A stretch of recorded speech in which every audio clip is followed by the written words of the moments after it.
Good morning, my dear friends. At the very outset, I would like to thank the organizers of TEDx PES Bangalore South Campus for having invited me to talk to all of you.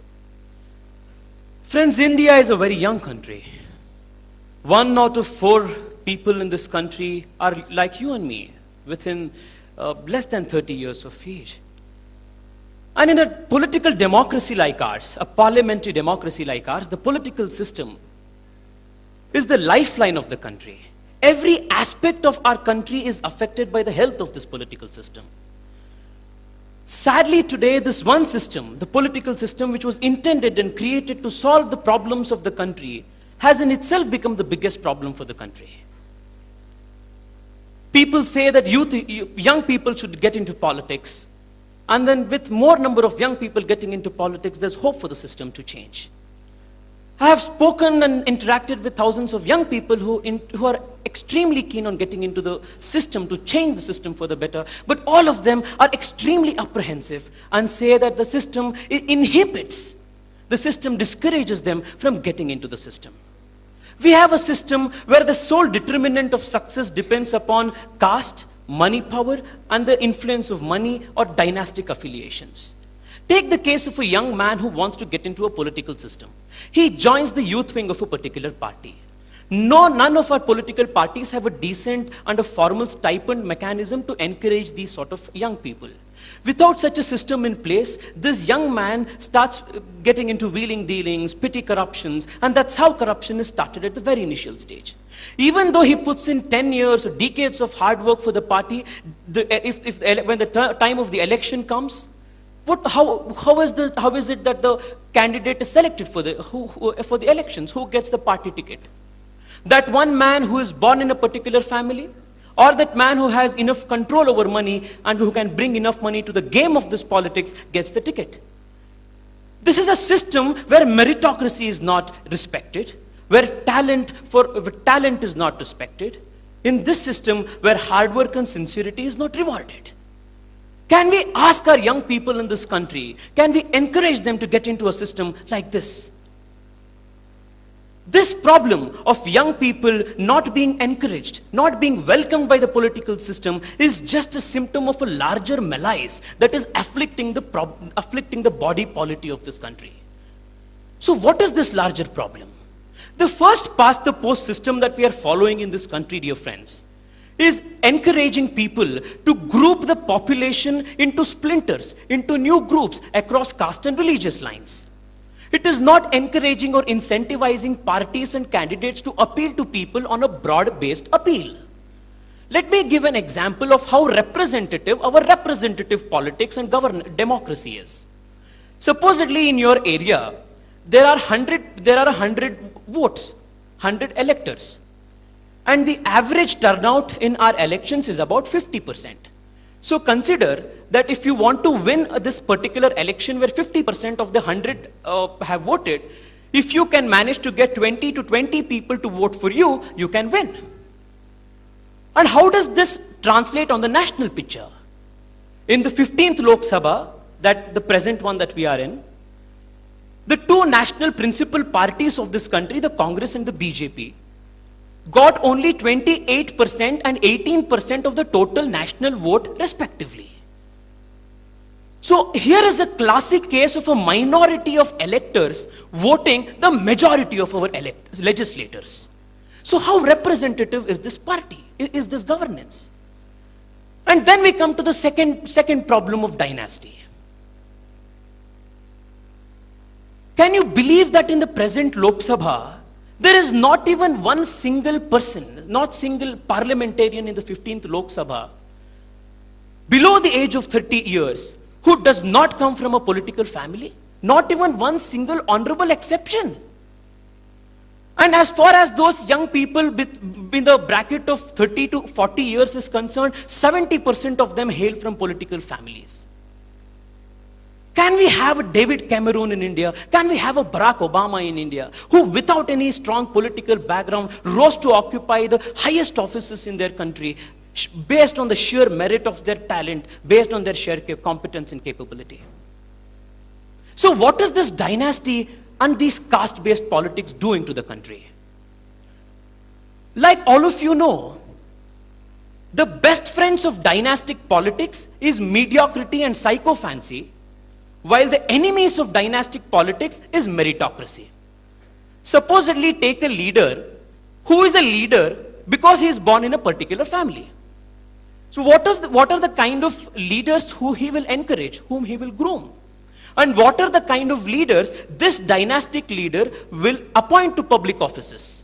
And like all of us are aware, most of the public offices in this country are appointed by our political leaders. Be it IAS officers who are manning our departments, or be it the local police inspector in the local thana. Starting from the managers of our sports clubs to the vice chancellors of our universities. All of these are majorly political appointees. So what kind of people will be appointed by this dynastic leader? It is but natural.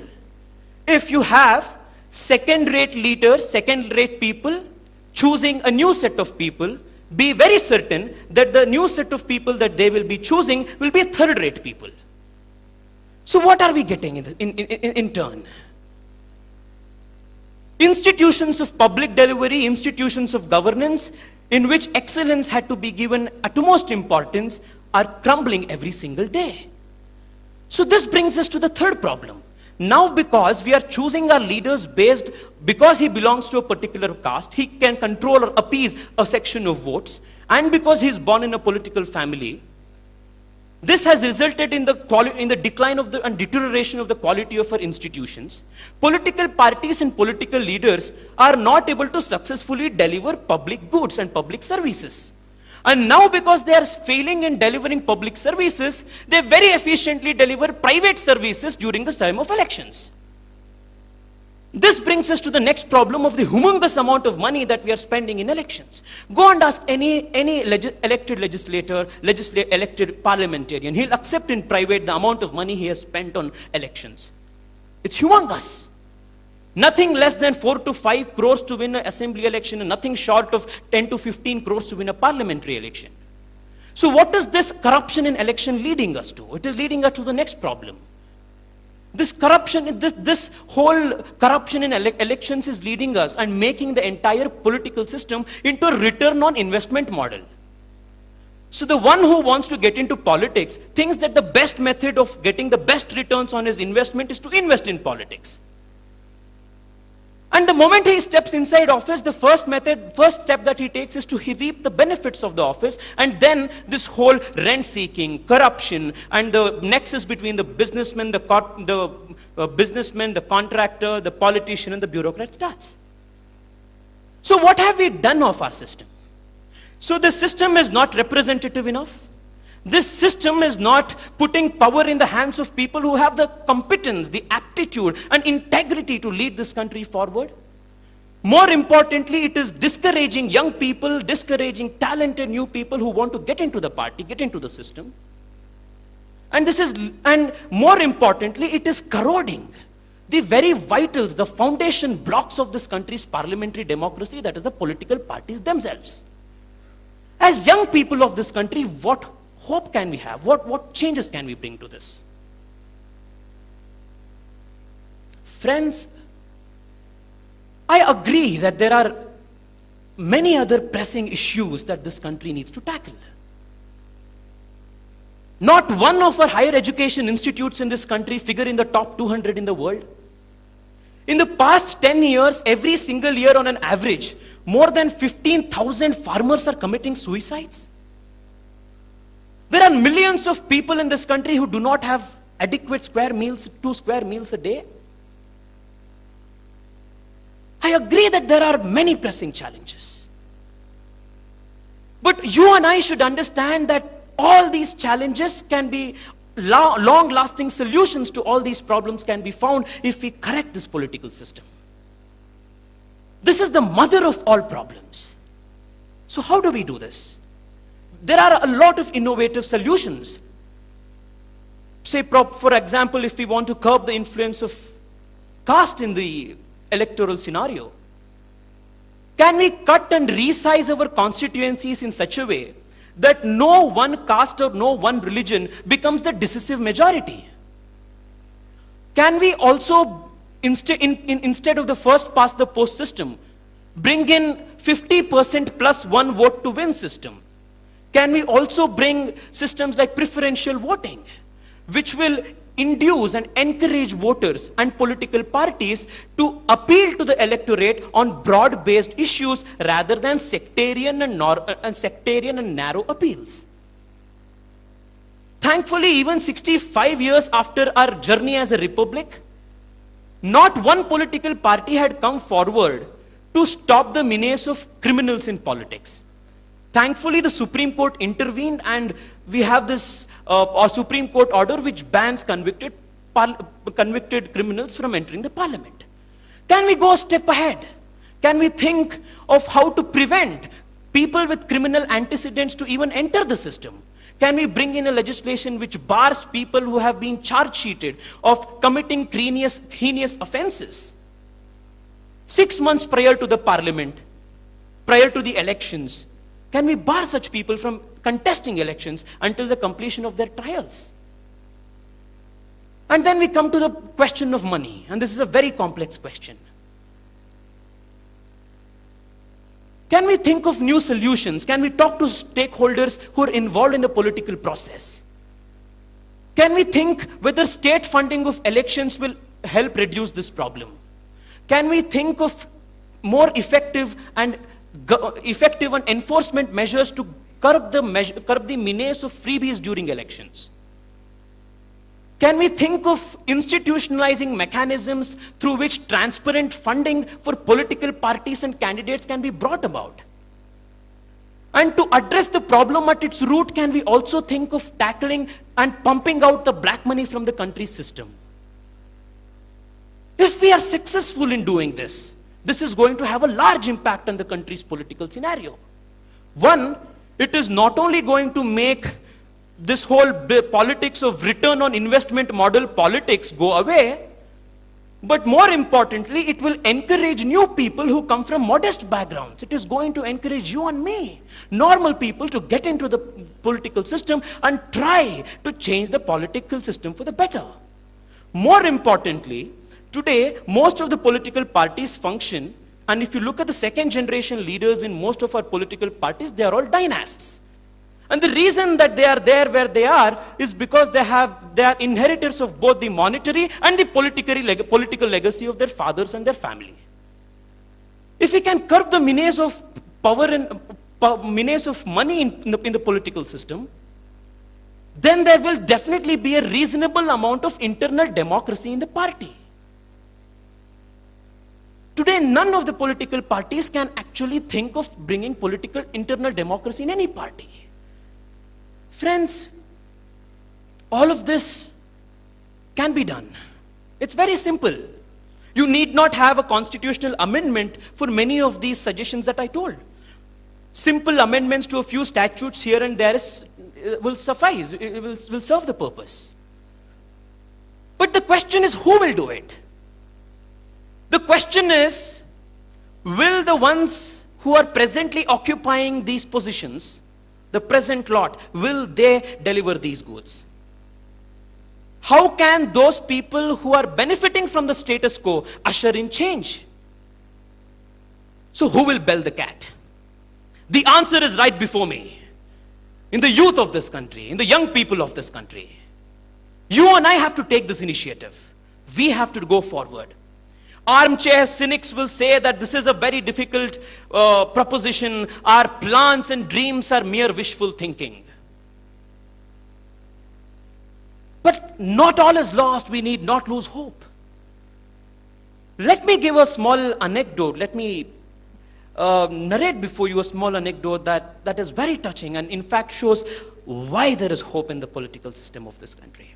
In the last assembly elections in Karnataka, in the locality where I stay, the two major contending parties organized, free holy trips for the people of the constituency. All paid expenses trips for the people of the constituency. So one political party organized a Tirth Yatra to Shirdi and the other party organized a Tirth Yatra to Tirupati. Many people, lot of them went to the Tirth Yatra, and apparently all those people who went on the Yatra were made to promise before the God that they would be voting for this person and this party who had organized this free trip.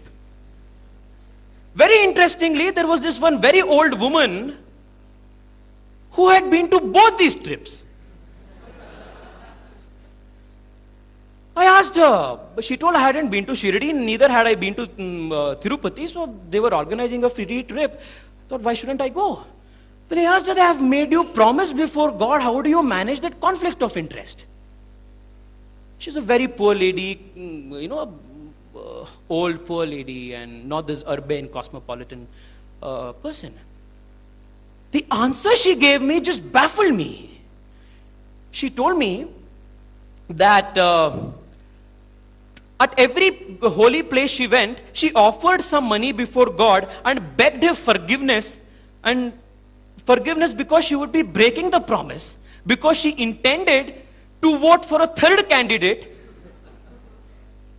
who, in her opinion, was better qualified and competent than the other two people who organized these free Tirth Yatras for her. This is how we need to change the system in this country, my dear friends, by pinning our hopes, by pinning our energies, and by reposing our faith in the common people of this country, for they are seeking a better future for themselves and for this country. Friends, we need to make and build a fair and a more egalitarian political system where any one of us sitting here, people coming from modest backgrounds, people coming from backgrounds which do not have a political legacy, you and I can think of becoming the prime ministers of this country in such a way that we can stake our claim in such a way that we can stake our claim to occupy the highest offices in the country based on the sheer fact of our competency, integrity, and our capability.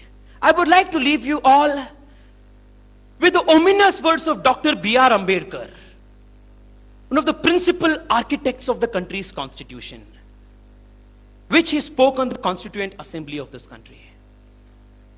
He said, however good a constitution may be,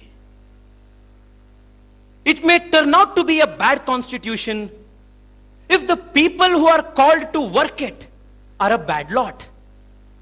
However good a constitution may be, however bad a constitution may be, if the people who are called to work on it are a good lot, the constitution will be good. You and I have to decide. You and I have to take a pledge. The founding fathers of this country gave all of us a sublime constitution. You and I have to resolve. And let us resolve for today and for the posterity and for the future of this country. Let us not leave politics to be the last resort of the scoundrel. Thank you.